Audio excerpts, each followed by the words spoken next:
ईक्षा Hindi classes में स्वागत है। इस वीडियो में हम जितने रस हैं उनके उदाहरण देखेंगे, क्योंकि मैंने पिछले वीडियो में रस क्या है, रस के अंग कितने हैं और उनका वर्णन, उनके भेद सब मैंने बता दिए थे। और कितने प्रकार के रस होते हैं ये भी मैंने अच्छी तरह एक्सप्लेन कर दिए हैं। मुझे पूरी उम्मीद है उस वीडियो में किसी को किसी प्रकार की शंका नहीं होगी और पूरी तरह से रस स्पष्ट हो गए होंगे। अब मैं इस वीडियो में रस के उदाहरण बताऊंगी। जितने रस हैं उन सबके दो दो उदाहरण मैं आपको बताऊंगी, ताकि आपको बिल्कुल स्पष्ट हो जाए कि कौन सा रस किस तरह की कविता में होता है।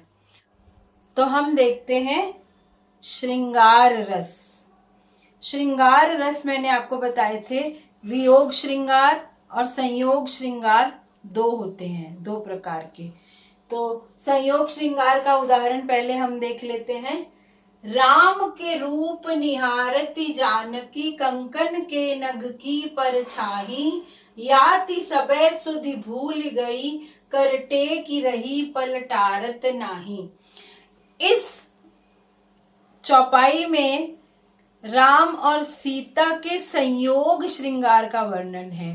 राम और सीता आमने सामने खड़े हैं और सीता जी ने बहुत से गहने पहने हुए हैं, हाथों में उन्होंने कंगन पहने हैं जिसमें नग लगे हुए हैं और वो नग इतना चमक रहे हैं कि रामचंद्र जी की परछाई उसमें दिखाई पड़ रही है। तो सीता जी लोक लाज के कारण सिर उठाकर, मुंह उठाकर रामचंद्र जी को नहीं देख रही, किंतु वो अपने हाथों के कंगन के नगों के अंदर रामचंद्र जी की परछाई को देख देख कर प्रसन्न हो रही हैं।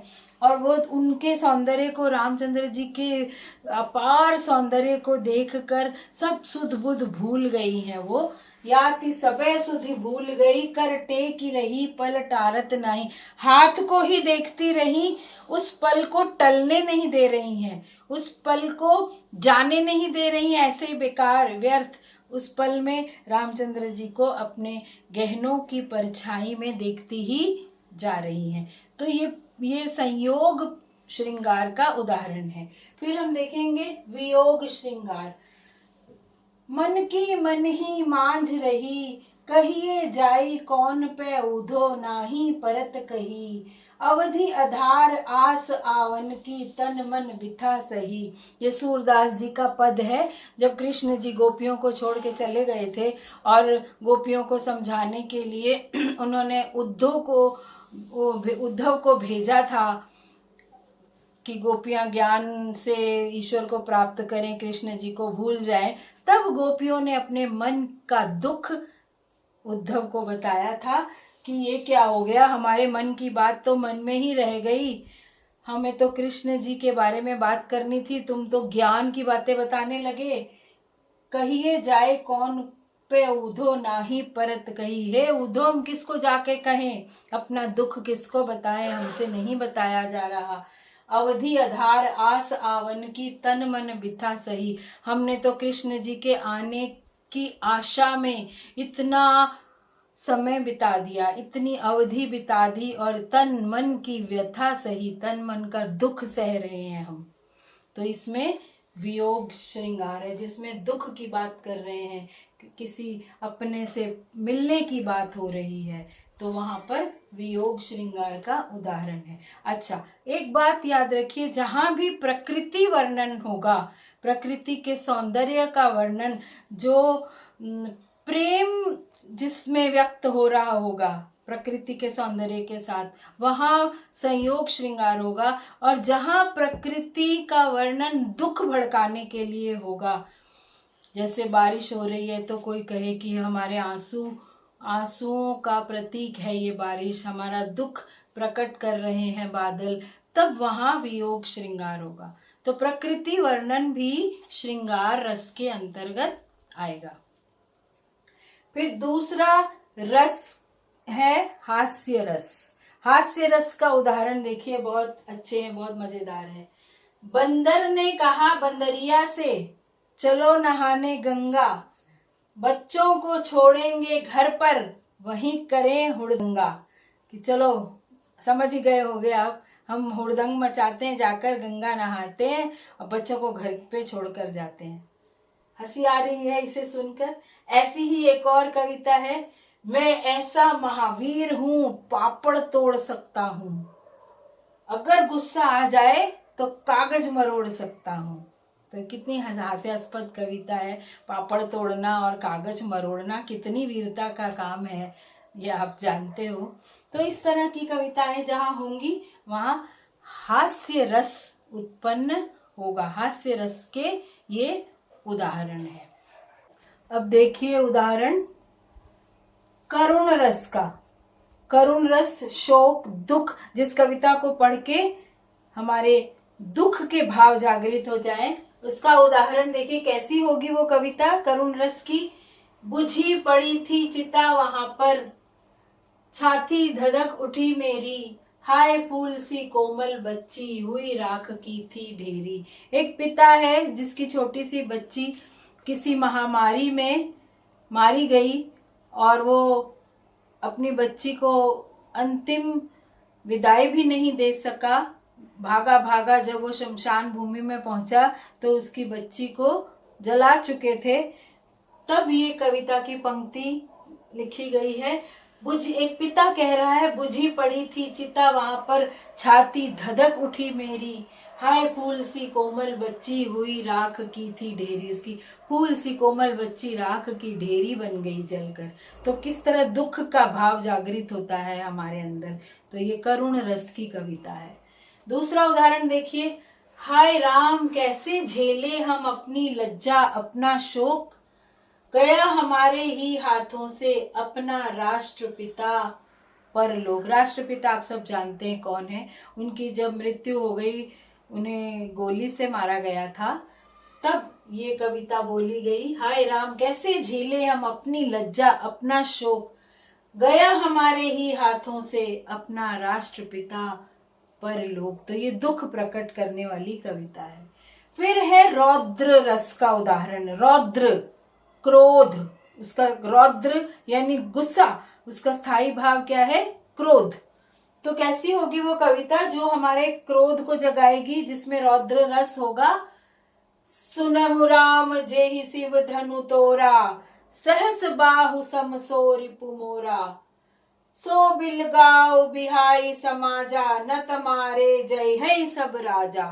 विवाह से पहले सीता जी के पिता ने, राजा जनक ने शर्त रखी थी कि जो शिव जी का धनुष तोड़ेगा उसके साथ मैं अपनी बेटी सीता का विवाह करूंगा। तो रामचंद्र जी ने धनुष तोड़ दिया और परशुराम शिव जी, वो शिव जी का धनुष था, परशुराम शिव जी के परम भक्त थे। जैसे ही उन्हें पता लगा शिव जी का धनुष टूटा है तो वो जोर से क्रोध करते हुए, वो बहुत क्रोधी ऋषि थे, क्रोध करते हुए चिल्लाते हुए आए और उन्होंने कहा, सुनो राम जिसने इस धनुष को तोड़ा है, सुनहु राम जेहि शिव धनु तोरा, सहस बाहु सम वो रिपु मोरा। वो सहस्त्र बाहु राक्षस के समान मेरा शत्रु है।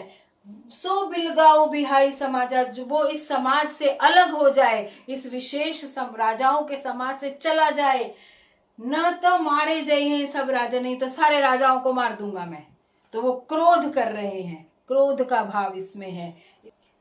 दूसरा उदाहरण, उस काल मारे क्रोध के तन कांपने उनका लगा, मानो हवा के जोर से सोता हुआ सागर जगा। तो जब कोई भी जो कुछ बात हुई होगी जो कवि ने लिखा है, उस काल उस समय मारे क्रोध के तन कांपने उसका लगा, ऐसे गुस्से में तन कांपने लगा। ये क्या है, अनुभाव, शारीरिक चेष्टा। तो तन कांपने उसका लगा, मानो हवा के जोर से सोता हुआ। ऐसे लगा जैसे सागर सो रहा था, हवा जोर से आई और सागर हिलने लगा, जग गया वो। इस तरह से उस व्यक्ति का शरीर क्रोध से कांपने लगा। तो जब हम इन पंक्तियों को पढ़ेंगे तो हमारे अंदर भी क्रोध की भावना जागेगी। तो इन कविताओं में रौद्र रस है। अगला उदाहरण देखिए वीर रस का, जिस कविता को पढ़कर उत्साह जोश आ जाए। वह खून कहो किस मतलब का, जिसमें उबाल का नाम नहीं। वह खून कहो किस मतलब का, आ सके देश के काम नहीं। तो कोई देशभक्त है कवि जो लोगों के मन में इस कविता के द्वारा जोश उत्पन्न कर रहे हैं। तो इस कविता में वीर रस है। वह खून कहो किस मतलब का, ऐसे खून का क्या फायदा जो शत्रुओं को देखकर उबलता नहीं, उबाल नहीं खाता, क्रोधित नहीं होता। वह खून कहो किस मतलब का जो देश के काम नहीं आ सकता। तो इस कविता में वीर रस है। फिर दूसरी पंक्तियां देखिए, दूसरा उदाहरण, वीर तुम बढ़े चलो, धीर तुम बढ़े चलो, सामने पहाड़ हो कि सिंह की दहाड़ हो, तुम कभी रुको नहीं, तुम कभी झुको नहीं। तो इन पंक्तियों से भी उत्साह आता है, जोश आता है, देश के लिए कुछ करने की इच्छा जागती है। तो इन पंक्तियों में भी वीर रस है। फिर अगला उदाहरण देखिए भयानक रस। भयानक, भय, ऐसी कविताएं जो हृदय में भय उत्पन्न करती हैं, जिसमें हमारा स्थायी भाव भय जागता है, डर लगता है जिसको पढ़कर। तो ऐसी कविता है देखिए, उधर गरजती सिंधु लहरियां कुटिल काल के जालों सी, चली आ रही फेन उगलती फन फैलाए ब्यालों सी। कोई समुद्र में फंस गया है और बहुत तूफान आ रहा है, समुद्र भी बहुत ज्यादा भयानक हो रहा है, उसकी लहरें ऊंची ऊंची उठ रही हैं। तो कवि क्या कह रहे हैं, वो फंसा हुआ है उन लहरों के बीच में। तो वो क्या कह रहे हैं, उधर गरजती सिंधु लहरियां, सिंधु समुद्र की लहरें गरज रही हैं, बहुत जोर जोर से आवाज आ रही है। ऐसा लगता है कि कुटिल काल के जालों सी बिछ गई हैं, काल मृत्यु के जाल बिछ गए हैं उन लहरों के रूप में। जो भी जाएगा वो उन लहरों में फंस जाएगा और मृत्यु को प्राप्त हो जाएगा। चली आ रही फेन उगलती फन फैलाए ब्यालों सी, वो जो लहरें आ रही हैं उसमें झाग इतनी है, वो आगे बढ़ रही हैं, ऐसे लगती हैं। फन फैलाए, ब्याल मतलब सांप, सांप फन फैलाकर आगे बढ़ रहे हैं।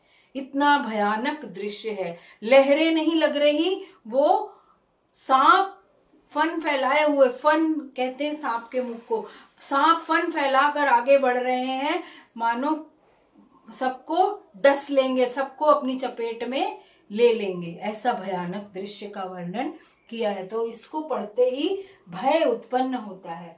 फिर दूसरा देखिए, जंगल में कोई पथिक है, बटोही है, यानी मुसाफिर है, वो फंस गया है और क्या देखता है जंगल में, एक और अजगर ही लखी, एक और देखता है अजगर, बड़े बड़े पाइथन्स, मोटे मोटे सांप होते हैं ना, जो अजगर बहुत बड़े बड़े जिसके मुंह होते हैं, बहुत मोटे सांप, उन्हें अजगर कहते हैं। एक और अजगर लखी, एक और मृगराय, एक और अजगर, एक और शेर, दोनों तरफ मौत। विकल बटोही बीच ही, उन दोनों के बीच में व्याकुल बटोही, घबराया हुआ पथिक, घबराया हुआ यात्री, परयो मूर्छा खाए, बेहोश होकर गिर पड़ा, मूर्छित होकर गिर पड़ा। तो ये एक तरफ बड़े बड़े मोटे मोटे सांप हों और एक तरफ शेर खड़े हो तो कोई भी डर जाएगा, तो डरने की बात ही है। तो इन पंक्तियों को पढ़कर कौन सा भाव जागृत होता है, भय का। इसलिए ये भयानक रस की कविताएं हैं। तो देखिए विभत्स रस, विभत्स में कौन सा भाव होता है, घृणा का भाव, नफरत, जिसको हम टॉलरेट नहीं कर सकते। तो किस तरह की कविताओं में विभत्स रस होगा, वो उदाहरण देखिए। आंखें निकाल उड़ जाते, क्षण भर उड़कर आ जाते, शव जीभ खींच कर कौए, चुभला चुभला कर खाते। ये शमशान भूमि का या युद्ध भूमि का दृश्य है, कवि ने लिखा, जहां बहुत सारे लोग मरे पड़े हैं, शव पड़े हुए हैं, मुर्दे पड़े हुए हैं, और कौए आकर उनकी आंखें नोच नोच कर खाते हैं, आंखें निकाल निकाल कर ले जाते हैं, उड़कर जाते हैं, फिर आ जाते हैं और अपनी चोंच से चुभो चुभो कर खाते हैं मुर्दों को। आंखें निकाल उड़ जाते, क्षण भर उड़कर आ जाते, शव जीभ खींच कर, शव की जीभ खींच कर निकाल लेते हैं कौवे चुभला चुभला कर, अपनी चोंच चुभा चुभा कर। तो इस तरह की कविता पढ़कर ना तो दुख होता है, ना तो क्रोध आता है, बल्कि बहुत घृणा सी होती है। तो वहां विभत्स रस होता है। दूसरा उसी तरह का उदाहरण है, गीध जांग खोद खोद के मांस उपारत। गिद्ध होते हैं ना, गिद्ध पक्षी, वल्चर, जो मरे हुए जानवरों को, इंसानों को खाते हैं। तो वो गीध मुर्दों की जांग, जांग कहते थाइज को, जांग को खोद खोद कर, मांस फाड़ फाड़ कर, मांस उपारत, मांस को फाड़ना, खाते हैं। और स्वान, कुत्ते, स्वान यानी कुत्ते, अंगुरिन काटी काटी के खाद विदाय, अंगुलियां काट काट के खा रहे हैं मुर्दों की, मरे हुए शवों की। तो ऐसी कविताओं में विभत्स रस होता है, जिसमें हमारे अंदर घृणा का भाव उत्पन्न होता है। उसके बाद है अद्भुत रस। अद्भुत यानी हैरानी, विस्मय, आश्चर्य। तो जिन कविताओं को पढ़कर आश्चर्य का भाव प्रकट होता है, उन कविताओं के उदाहरण देखिए। देख यशोदा शिशु के मुख में सकल विश्व की माया, क्षण भर को वह बनी अचेतन, हिल न सकी कोमल काया। आपने सुना होगा कि जब कृष्ण जी छोटे थे तो यशोदा ने एक बार उनके मुख में पूरे ब्रह्मांड को देखा था। उन्होंने मुंह खोला था और पूरे ब्रह्मांड के दर्शन किए थे। तब उनकी माँ यशोदा बिल्कुल हैरान, आश्चर्यचकित हो गई थी। तो कवि कह रहे हैं, देख यशोदा शिशु के मुख में सकल विश्व की माया, क्षण भर को वह बनी अचेतन। क्षण भर के लिए वो एकदम होशो हवास गुम हो गए कि ये क्या मैंने देख लिया, ये छोटे से बालक के अंदर पूरा ब्रह्मांड छिपा हुआ है। हिल न सकी कोमल काया, हो यशोदा की कोमल काया थोड़ी देर के लिए बिल्कुल स्तब्ध हो गई, हिलना डुलना भूल गई, यानी वो एकदम आश्चर्य में डूब गई। तो इस तरह की कविता पढ़कर हमारे अंदर आश्चर्य का भाव, विस्मय का भाव जागृत होता है। दूसरा उदाहरण है, आगे नदियां खड़ी अपार, घोड़ा कैसे उतरे पार, राणा ने सोचा इस पार, तब तक चेतक था उस पार। आपने सुना होगा इतिहास में, राणा प्रताप का घोड़ा चेतक नाम था, जिसका जो सबसे अधिक तेज भागने वाला घोड़ा आज तक इतिहास में विख्यात है, प्रसिद्ध है। तो जब वो भाग रहा था, राणा प्रताप उसके ऊपर बैठे थे, तो सामने बहुत बड़ी नदी आ गई। अभी राणा प्रताप सोच रहे थे कि ये कैसे पार करेगा नदी को। अभी राणा प्रताप सोच ही रहे थे और घोड़ा पार भी कर गया इतनी बड़ी नदी को छलांग मार के। तो आश्चर्य की बात है, ये तो बड़ी सोचने वाली बात है, ऐसा कैसे हो सकता है। अभी वो सोच ही रहे थे और वो घोड़ा चला भी गया। राणा ने सोचा इस पार, तब तक चेतक था उस पार। तो आगे नदियां खड़ी अपार, घोड़ा कैसे उतरे पार, ये सोच ही रहे थे और घोड़ा पार कर गया। तो इस तरह की कविताओं में अद्भुत रस माना जाता है। तो देखिए अगला उदाहरण है शांत रस का। शांत रस यानी जब हमारे अंदर निर्वेद, बिल्कुल पवित्रता, शांति, शुद्धता की भावना जागृत होती है, उन कविताओं में शांत रस होता है। और ये अधिकतर भक्ति वाली कविताएं होती हैं। भजन, भक्ति की कविताएं, दोहे, चौपाइयाँ, ये सब जो भक्ति काल के कवियों ने जो भी भक्ति की कविताएं लिखी हैं, नीति परक, जो हमें मॉरल वैल्यूज देने वाली कविताएं हैं, वो सब जो है वो शांत रस से संबंधित कविताएं हैं। उन कविताओं में शांत रस होता है।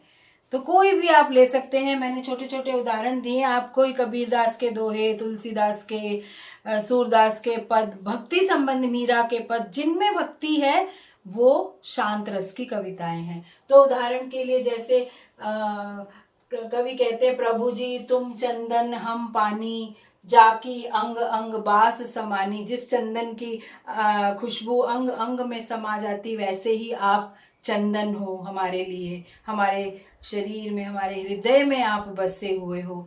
तो जाकी अंग अंग बास समानी। फिर दूसरा उदाहरण है, तू दयालु दीन हो, तू दयालु दीन हो, आप दयालु हो, मैं दीन हूं। तू दानी हो भिखारी हो, मतलब मैं, आप दानी हो, मैं भिखारी हूं। तो इस तरह की जब हम कविता पढ़ते हैं तो बिल्कुल शांत भाव रहता है, शांति रहती है मन में। इसलिए भक्ति संबंधित जितनी भी कविताएं हैं सब में शांत रस होगा। तो ये बहुत आसान है। उसके बाद आखिरी है वात्सल्य रस। वात्सल्य मैंने आपको बताया था, वात्सल्य वहां होता है जहां माता पिता के मन में बच्चों के प्रति प्रेम होता है। तो ज्यादातर जब रामचंद्र जी छोटे थे, उनकी उनकी सुंदरता को देखकर माता पिता प्रसन्न होते हैं, वहां वात्सल्य रस है। कृष्ण जी की सुंदरता को देखकर माता पिता प्रसन्न होते हैं, या कोई भी माता पिता अपने बच्चों की सुंदरता को देखकर प्रसन्न होते हैं। तो यहाँ उदाहरण मैंने लिया है, दोनों कृष्ण जी के ही उदाहरण है, क्योंकि आपको उदाहरण देने हैं इसलिए।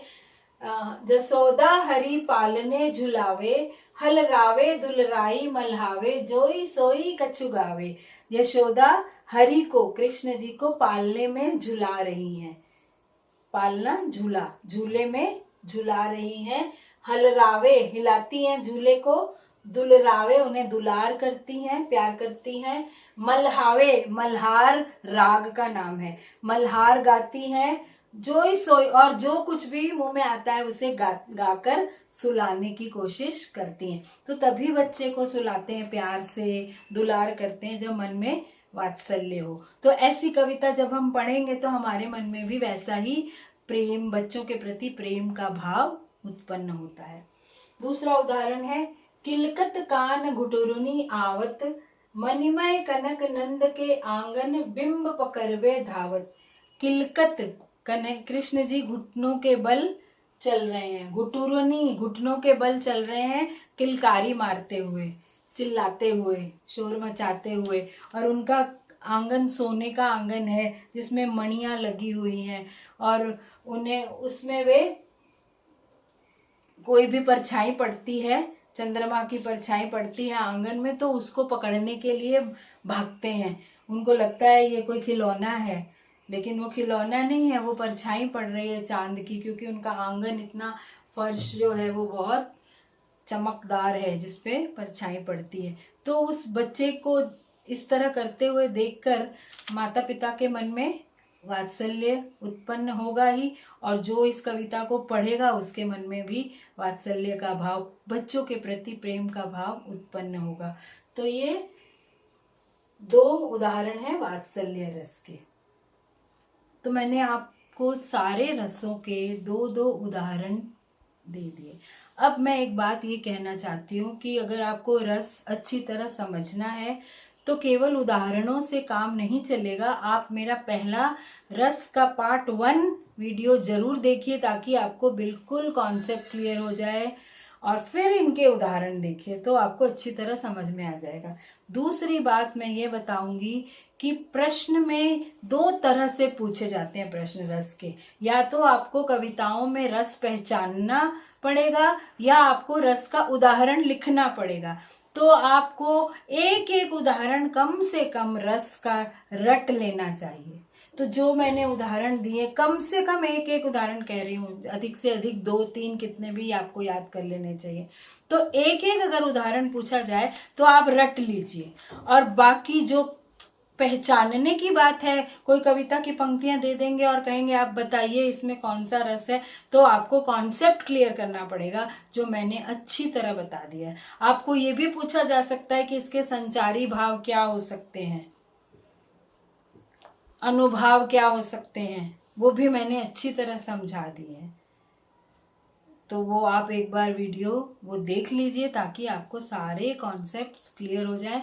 और फिर भी आपको किसी भी तरह का डाउट हो, शंका हो, तो प्लीज़ कमेंट बॉक्स में लिखिए, मैं ज़रूर उत्तर दूंगी उसका। और मेरे चैनल को सब्सक्राइब कीजिए। लाइक कीजिए, शेयर कीजिए, ताकि औरों को भी पता चले और खूब मन लगा के पढ़िए।